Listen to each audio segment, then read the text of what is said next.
never get free. Lamb to the slaughter, what you gon' do when there's blood in the water? The price of your greed is your son and your daughter. What you gon' do when there's blood in the water? Look me in my eyes, tell me everything's not fine. All the people ain't happy, and the river has run dry. You thought you could go free, but the system is done for. If you listen real closely, there's a knock at your front door. You'll never get free. Lamb to the slaughter, what you gon' do when there's blood in the water? The price of your greed is your son and your daughter. What you gon' do when there's blood in the water? When there's blood in the water.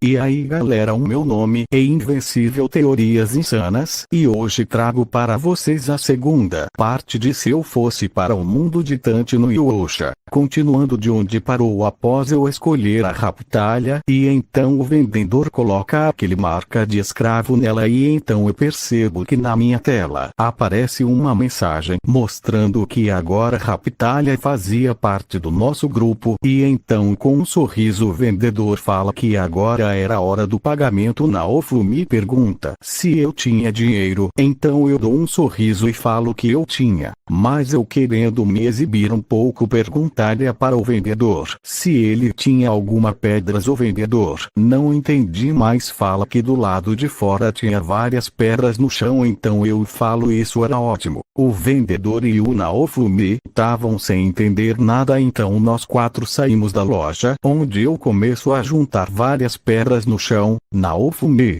mas por que você tá fazendo tudo isso? Você não tem dinheiro, El.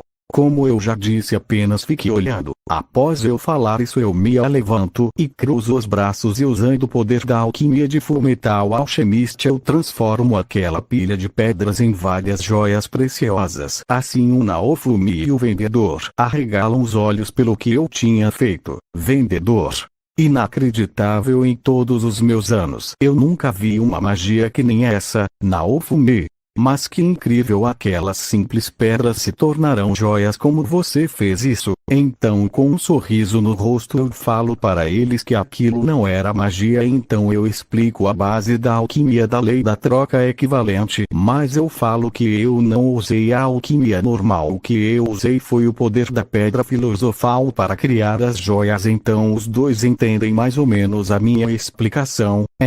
Então isso é o suficiente, não é? Vendedor: bem sim, mas aqui tem muito mais do que ela vale. O senhor não gostaria de pegar mais alguns escravos? Eu ficaria um pouco pensativo nos meus pensamentos.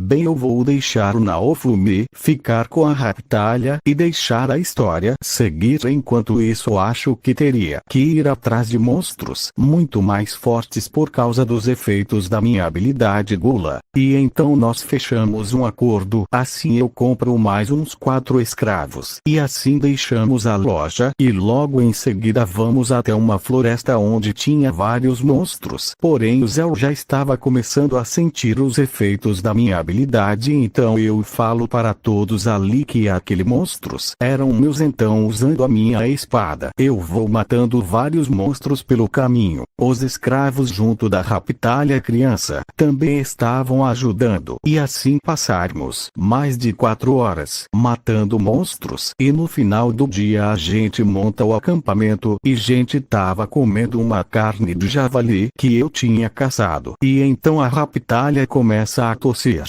nos meus pensamentos. Aí mesmo ela estava doente no começo da história, não é? Bem, acho que é uma boa hora para testar isso, e então eu me levanto e vou na Raptalha e logo em seguida eu coloco a minha mão na cabeça dela. Naofumi: O que você vai fazer agora? Então, usando os poderes do Quero, aquele herói da cura, eu curo a Rapitalha da sua doença. Rapitalha. As dores elas sumiram. Muito obrigada, mestre. Eu não sei bem o que você fez, mas muito obrigada. Após ela falar isso com um sorriso no rosto, eu dou um sorriso enquanto acariciava a cabeça dela, fazendo assim a mesma ficar balançando a sua cauda. E logo eu falo para ela comer, por se não ia esfriar. Então, ainda sorrindo, ela assente com a cabeça e volta a comer a comida. E após isso tudo seria como no original, comprando armas. E o Naofumi ajudando a Rapitalha com seu trauma. Mas o que mudaria que eu estaria junto deles o tempo todo. Então, após sairmos daquela caverna, eu vou junto dos meus outros escravos até um outro local onde eles rapidamente se curvam a mim e ambos falam para eu dar nomes para eles.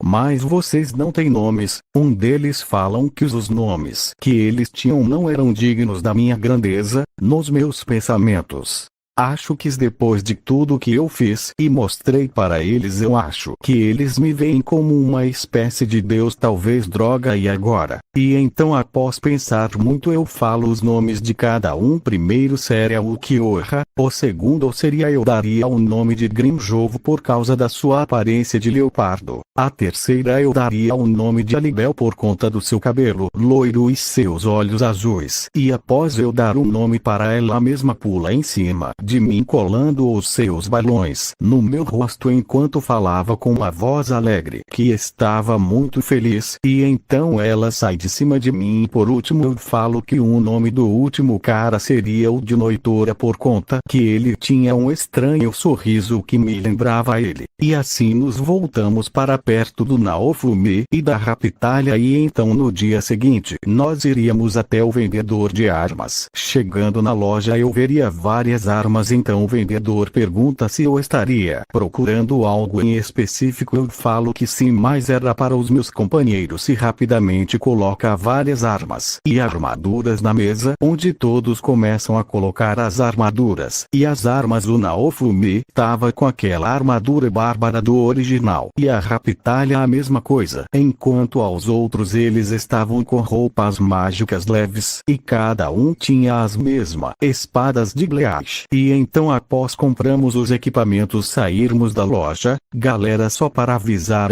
que Rapitalha já tinha evoluído muito mais rápido do que o original por causa que eu sempre ia atrás de monstros mais fortes. Bem, voltando, nos iríamos até aquela caverna onde tava aquele cachorro de duas cabeças. E então, chegando na entrada, eu veria uma picareta. Então rapidamente eu deduzirá que aquela caverna teria materiais úteis. Naofumi, você vem comigo e enquanto aos outros fiquem aqui vigiando a entrada. O Kyoha. Mestre, deixa eu ir com você. Não, esse lugar é muito apertado. Se entrarmos em grupo pode ser um problema, então é melhor vocês ficarem aqui. Após eu falar isso, todos os outros entendem. E logo em seguida eu falo para o Naofumi pegar a picareta caso tenha alguma coisa de valor na caverna. Então ele assente com a cabeça. E assim ele pega a picareta. E então nós dois entramos na caverna. Porém, a todo instante eu estava com uma fome imensa por causa da minha habilidade. E após andarmos muito nós chegaríamos a um local cheio de cristais. Naofumi, nossa, a gente deu muita sorte. Quem diria que aqui teria todos esses cristais? Eles parecem ser muito valiosos. Você não concorda, Fate?